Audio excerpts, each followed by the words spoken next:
सबसे पहले महादेव के चरणों में प्रणाम करती हूँ, मेरा प्रणाम स्वीकार हो। मैया पार्वती के चरणों में प्रणाम करती हूँ, मेरा प्रणाम स्वीकार हो। कार्तिक गणेश दोनों भैया के चरणों में प्रणाम करती हूँ, मेरा प्रणाम स्वीकार हो। आप सभी गुरु भाई बहन के चरणों में प्रणाम करती हूँ और महादेव से दया मांगती हूँ कि हे महादेव, जो इस वीडियो को देखे लाइक करे, सब्सक्राइब करे, उसके घर में हमेशा भंडार भरे रखना। हे महादेव दया कीजिएगा हमारे गुरु भाई बहन पर। गुरु भाई बहन, आज मैं जो कथा आप लोग को सुनाने जा रही हूँ, एक धोबिन सास और बहू की कथा सुनाने जा रही हूँ। कथा अच्छा लगे तो मेरे वीडियो को लाइक कीजिएगा, चैनल को सब्सक्राइब कीजिएगा, कमेंट बॉक्स में हर हर महादेव जरूर लिखिएगा, दोस्तों में यारों में शेयर कीजिएगा, क्योंकि कोई भी महादेव का कथा आधा अधूरा नहीं सुनना चाहिए। आधा सुनने से महादेव का अपमान होता है, पूरा सुनने से ज्ञान होता है। और हाथ जोड़ के आप लोगों से निवेदन है कि आप कथा तो सुनते हैं लेकिन वीडियो को लाइक नहीं करते हैं।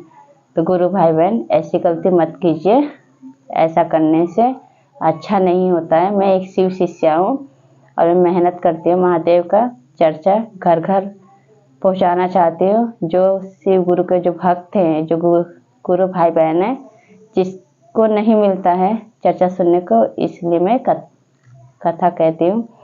तो आप ज़्यादा से ज़्यादा शेयर कीजिए। चलिए कथा शुरू करती हूँ। एक गांव में धोबिन थी। धोबिन, उसकी सास और उसके पति, तीन ही थे।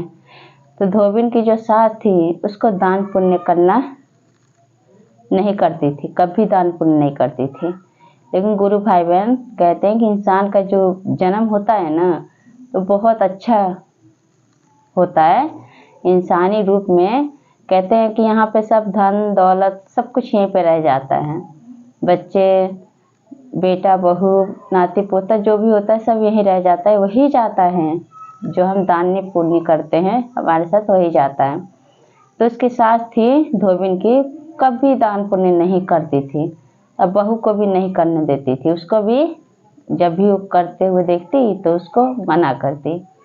एक दिन की बात है कि सास और बहू दोनों तालाब किनारे कपड़ा धोने गए, क्योंकि धोबिन हमेशा तालाब किनारे, नदी किनारे और समुद्र किनारे, यही तीन जगह जाते हैं कपड़ा धोने के लिए।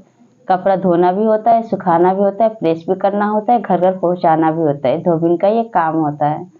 तो धोबिन की सास क्या करती थी, कपड़े सास बहू धोते थे। एक दिन की बात है कि महादेव एक साधु का रूप धारण करके उसकी सास के पास जा पहुँचे। जब गए तो उसकी सास से कहते हैं कि क्या तुम मेरा कपड़ा धो दोगी, मेरे पास पैसे नहीं हैं।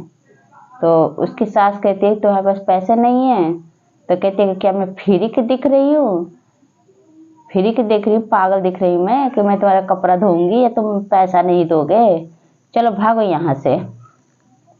कहते हैं वो साधु महात्मा कि मुझे कहीं जाना है, तुम ये कपड़ा धो दो, धो के सुखा के मुझे दे दो प्रेस करके।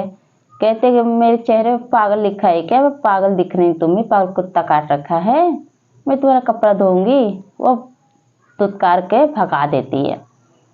वो उसको नहीं पता था, उसकी सास को, कि ये महादेव हैं, साधु के रूप में आए हुए हैं। फिर वहाँ से साधु चले जाते हैं।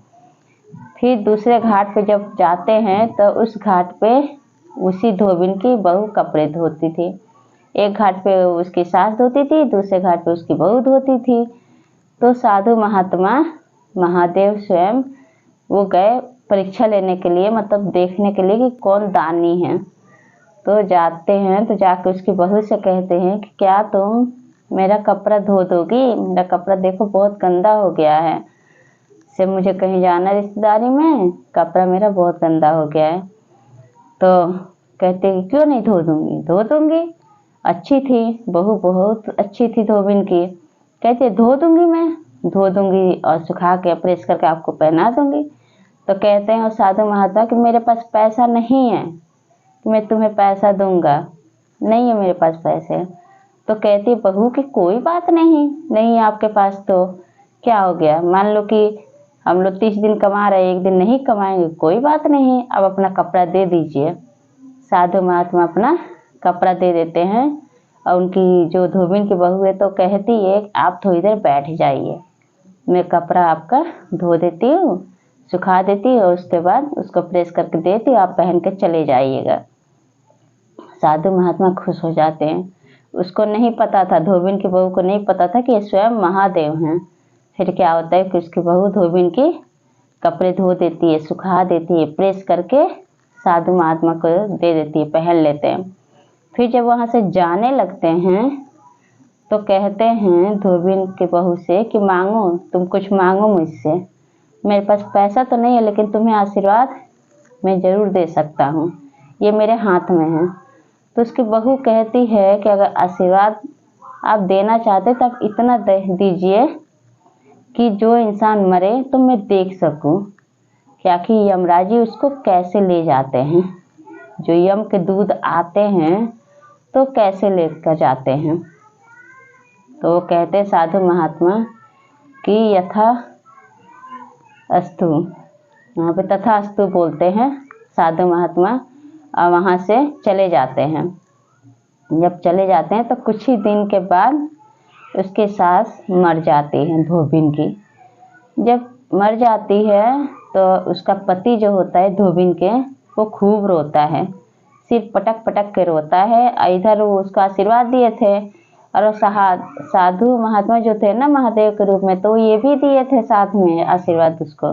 ये भी बात बताए थे धोबिन की बहू से कि ये राज किसी को बताना नहीं, सिर्फ तुम ही देख सकते हो। जो भी इंसान मरेगा तो तुम ही देख सकती हो कि उसको यमदूत कैसे लेके जा रहे हैं, यमराज कैसे लेकर जा रहे हैं। अगर ये राज तुम किसी को बता दी तो तुम पत्थर की बन जाओगे। तो धोबिन की बहू कहती है कि ठीक है महात्मा, मैं किसी को नहीं बताऊंगी। तो क्या देखती है जब उसकी सास मर जाती है धोबिन की, तो कि यम के दूत आते हैं, यमराज और उनके दूत, तो उसकी सास को घसीटते हुए कांटा से और ये कराह के तेल से सब घसीटते हुए लेके जाते हैं, नाली नाला सब लैट्रिन के रास्ते, मतलब गंदा रास्ते से लेके जाते हैं। क्योंकि वो कभी दान पुण्य करती ही नहीं थी, कभी भी नहीं करती, पूरी जिंदगी बीत गया था लेकिन कभी नहीं करती थी। तो क्या होता है कि उसका पति रोने लगता है धोबिन के, लेकिन धोबिन की बहू जो थी वो नहीं रोई, बिल्कुल नहीं रोई। अब ये सब देख के उसके पति को आश्चर्य हुआ। वो सोच ही रहा था कि मैं बाद में पूछूंगा कि आखिर ये रो क्यों नहीं रही है, मेरी माँ मरी है तो। फिर धीरे धीरे समय बीतने लगा। जब धीरे धीरे समय बीतने लगा तो कुछ ही दिन के बाद एक डोम उसी गांव का मर गया, जो कि शिव शिष्या था। जब शिव शिष्या था तो उसको देखती है कि शिव के सब दूत आए हैं, आके उसको फूलों के बिस्तर पे उसको लेके जा रहे हैं। देख के जो थी धोबिन की बहू खूब रोती है। जब बहू रोती है तो उसका पति देख के अब वो आश्चर्य में पड़ जाता है और अपनी पत्नी से बोल देता है कि मेरी माँ मरी तो तुम नहीं रोई, और ये डोम न जात का है न मऊआ का है, इसको देख के तुम रो रही हो, क्या तुम्हारा कोई चक्कर है इससे। तो उसकी बहू, कितना भी उसका पति बार बार जिदबाजी करता है, बार बार जिद करता है, लेकिन वो नहीं बताती है। कहती है कि मुझे महादेव का आशीर्वाद मिला है, मैं नहीं बता सकती, मैं पत्थर की बन जाऊंगी। अपने पति से बता देती है कि मैं जब कपड़े धो रही थी, एक दिन की बात है, मैं कपड़े जब धो रही थी घाट पे, एक साधु महात्मा आए थे। तो साधु महात्मा ने मुझे, मैं उनका कपड़ा धो के और कपड़ा प्रेस करके मैं उनको पहना दी, तो मुझे आशीर्वाद दिया, बोले कि जो आदमी मरेगा उसको सिर्फ तुम ही देख सकती हो और कोई नहीं देख सकता।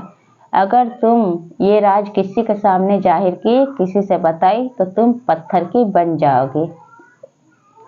तो इसका पति नहीं मानता इस बात को, लेकिन वो जैसे जैसे ये बात बताने लगती है वो पत्थर की बन जाती हैं। धोबिन की जो बहू थी वो पत्थर की गुरु भाई बहन बन जाती है। अब ये सब देख के उसका पति अब क्या करे, अब माफ़ी भी मांगे तब भी माफ़ी नहीं मिला, क्योंकि कहते हैं कि जैसे धनुष से निकला तीर कभी वापस नहीं हो सकता, वैसे मुंह से निकला शब्द कभी वापस नहीं होता है। बहुत भगवान को गुहार करने पे, महादेव का गुहार करने पे अब वो उसकी पत्नी जो पत्थर की बनी थी वो ठीक नहीं हुई। तो गुरु भाई बहन, तो इसलिए कहते हैं कि दान पुण्य करना बहुत ज़रूरी होता है। तो आप दान पुण्य ज़रूर कीजिएगा, क्योंकि आप अगर 1 रुपया भी दान देते हैं तो 100 रुपया होके वो आपको मिलता है। अगर किसी के साथ आप गलत करते हैं तो वो भी 100 गुना होके आपको मिलता है। तो ये कथा आप लोगों को कैसा लगा कमेंट बॉक्स में ज़रूर बताइएगा। तो सब बोलिए हर हर महादेव, मैया पार्वती की जय।